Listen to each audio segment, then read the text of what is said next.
اعوذ باللہ من الشیطان الرجیم بسم اللہ الرحمن الرحیم الحمد للہ رب العالمین الرحمن الرحیم مالک یوم الدین ایاک نعبد و ایاک نستعین اہدنا الصراط المستقیم صراط الذین انعمت علیہم غیر المغضوب علیہم ولا الضالین۔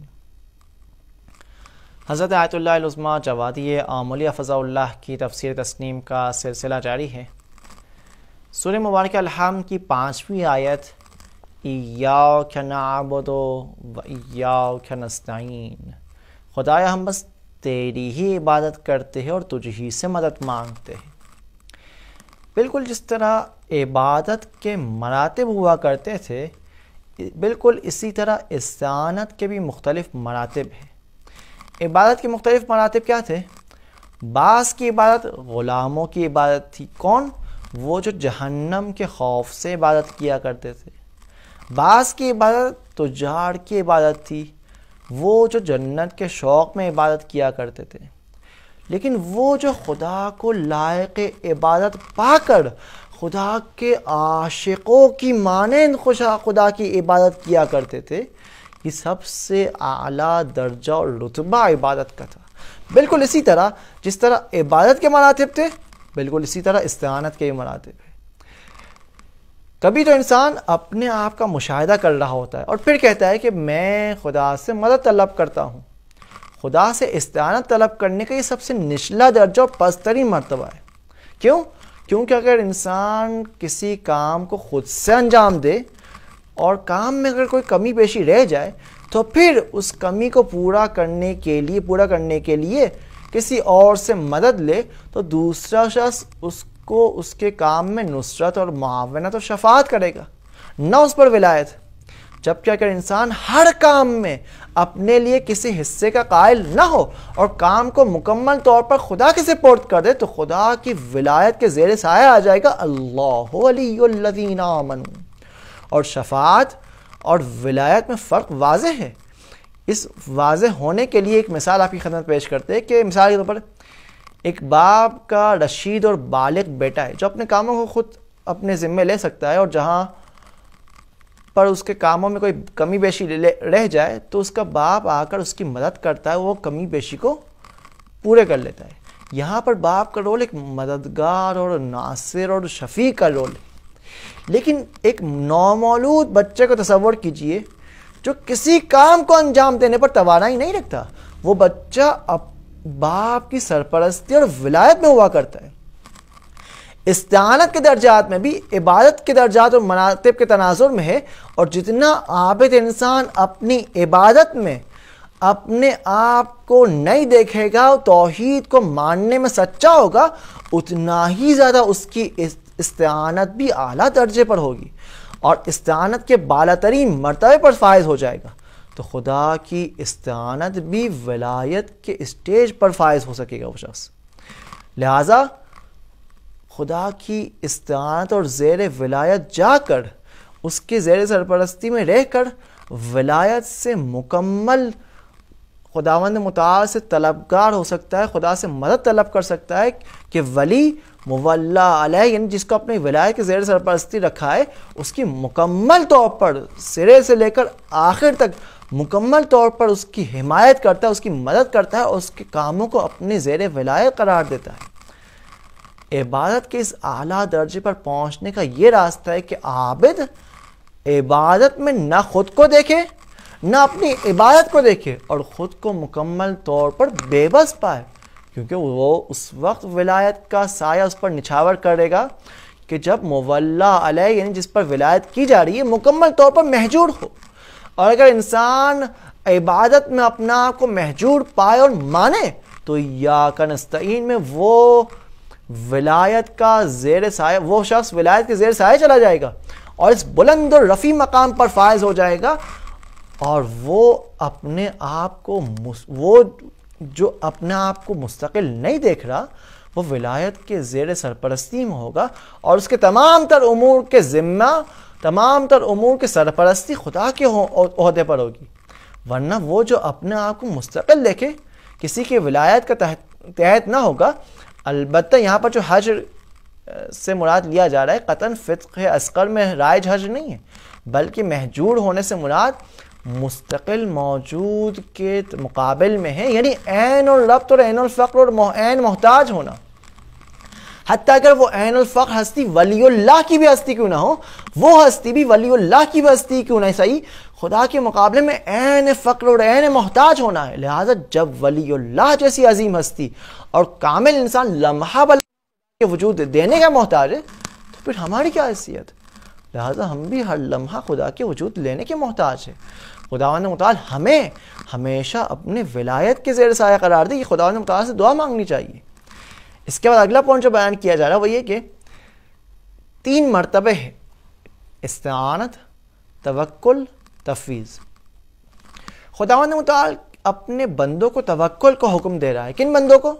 وہ جو ولایت الہی کے متوسط درجے پر فائز ہے، یا وہ جو سلوک الہی کی ابھی راہ میں ہے اور راہ کو ابھی طے کر رہے اور ابھی تک راہی منزل اور منزل مقصود تک نہیں پہنچے، انہیں توکل کرنے کا حکم دے رہا ہے. سورہ ہود کی 123ویں آیت: وَلِلَّهِ غَیْبُ السَّمَاوَاتِ وَالْأَرْضِ وَإِلَیْهِ یُرْجَعُ الْأَمْرُ كُلُّهُ فَاعْبُدْهُ وَتَوَکَّلْ عَلَیْهِ. وہ محتاج انسان جو اپنی خواہشات اور حوائج کو رفع کرنے سے عاجز ہے، اسے چاہیے کہ ان خواہشات کو پورا کرنے کے لیے وکیل اختیار کرے.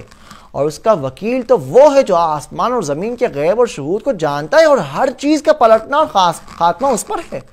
لہذا صرف اسی ہی ذات پر اس عاجز شخص کو توکل کرنا چاہیے اور صرف وہی ہی اس عاجز شخص کی خواہشات کو پورا کر سکتا ہے. یہ ایک رتبہ.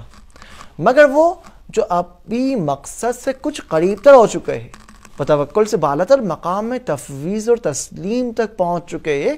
کیوں؟ کیونکہ کسی اور کو اپنی خواہشات پورا کرنے میں وکیل قرار دینے کا یہ مطلب ہے کہ ابھی یہ انسان خود کو، اپنی خواہشات کو دیکھ رہا ہے، لیکن کیونکہ صرف خود اکیلا خواہشات کو پورا نہیں کر پا رہا، لہٰذا اپنے کاموں کو سرمنزل مقصود تک پہنچانے کے لیے وکیل اختیار کر رہا ہے. لیکن وہ جو تفویض اور تسلیم کے مقام پر فائز ہو جائے، نہ اپنے نفس کو دیکھ رہا ہوگا اور نہ ہی اپنے کاموں کو، لہٰذا کسی کو وکیل نہ بنائے گا، بلکہ تمام تر کاموں کا مالک اور مدبر خدا کو سمجھے گا اور تمام تر امور کو خدا کے سپورٹ کرے گا. لہٰذا اگرچہ دونوں خدا پر توکل کرنے والے بھی اور تمام کام کو خدا کے تفویض و تسلیم کرنے والے بھی دونوں محبوب ہیں، دونوں محبوب خدا ہے، لیکن توکل کرنے والے مقام تفویض تک نہ پہنچے، مقام تفویض کے کمالات سے محروم ہے. اگرچہ مقام تفویض والے متوکلین کے تمام تر مقامات کے مالک ہیں. لہذا متوکلین نچلے درجے پر ہے، تفویض کرنے والے جو اپنے تمام تر امور کو خدا کے سپورٹ کرنے والے، تسلیم کرنے والے، وہ توکل کرنے والوں سے بالاتر مقامات پر فائز ہے. لیکن مقام توکل اگرچہ مقام تفویض جتنا بلند و بالا نہیں، لیکن جب اس مقام توکل کو کمپیئر کیا جائے کس مقام سے؟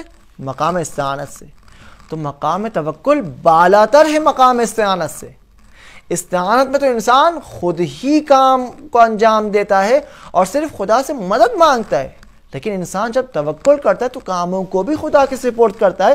اور اس سے بالاتر مقام تفویض پر تو نہ تو اب اپنے آپ کو دیکھ رہا ہوتا ہے، نہ ہی اپنے کاموں کو دیکھ رہا ہوتا ہے تاکہ اپنے کاموں کو خدا کے سپورٹ کرنے کی نوبت آئے، بلکہ وہ تو شروع سے ہی اس نے اپنے آپ کو بھی خدا کے سپورٹ کر دیا ہے، اپنے کاموں کو بھی خدا کے سپورٹ کر دیا.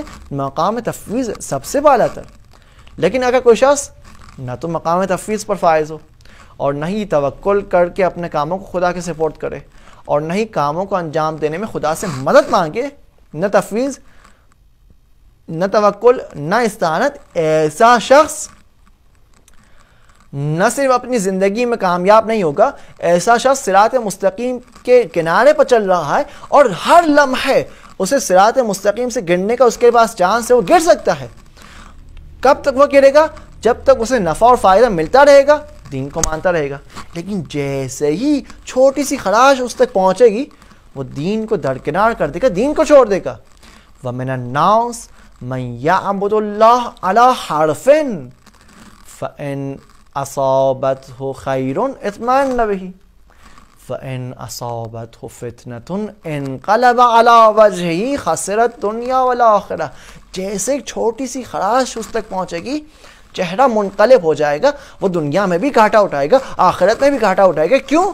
کیونکہ اسے دین کی ضرورت ہے صرف اپنے دنیاوی خواہشات کو پورا کرنے کی حد تک، نہ اپنی آخرت کے لیے اور نہ ہی اپنی دنیا کو نیک بنانے کے لیے تاکہ وہ کہے ربنا آتنا فی الدنیا حسنہ، بلکہ وہ کہہ رہا ہے ربنا آتنا فی الدنیا، صرف اتنا کہہ رہا ہے. لہٰذا اب اگر اسے نفع نہ ملے تو نہ تو اسے دنیا ملے گی اور نہ ہی آخرت، اور وہ دنیا میں بھی خسارہ اٹھانے والوں میں سے ہوگا، آخرت میں بھی خسارہ اٹھانے والوں میں سے ہوگا. جیسے حجاز کے بت پرست لوگ ہوا کرتے تھے جو آخرت کو نہیں مانتے تھے، بتوں کی پوجا کرتے تھے خدا کے پاس تاکہ یہ بت خدا کے پاس شفاعت کرے تاکہ انہیں دنیا میں کچھ نصیب ہو. بتوں کی پوجا سے انہیں نہ تو دنیا نصیب میں ہوئی اور نہ ہی آخرت، خسرت دنیا والآخرہ قرار پائے. خداوند متعال سے دعا ہے کہ خداوند متعال ہمیں اس شقاوت کی انتہائی درک یعنی خسرت دنیا والآخرہ ہونے سے ہمیں محفوظ فرمائے اور ہمیں ان تمام تر امور میں اپنے کاموں میں بس خدا ہی پر توکل، خدا ہی کے اوپر تمام تر کاموں کو سپورٹ کرنے کی توفیق عنایت فرمائے. اعاذنا اللہ من شرور انفسنا وسیئات اعمالنا. السلام علیکم ورحمۃ اللہ وبرکاتہ.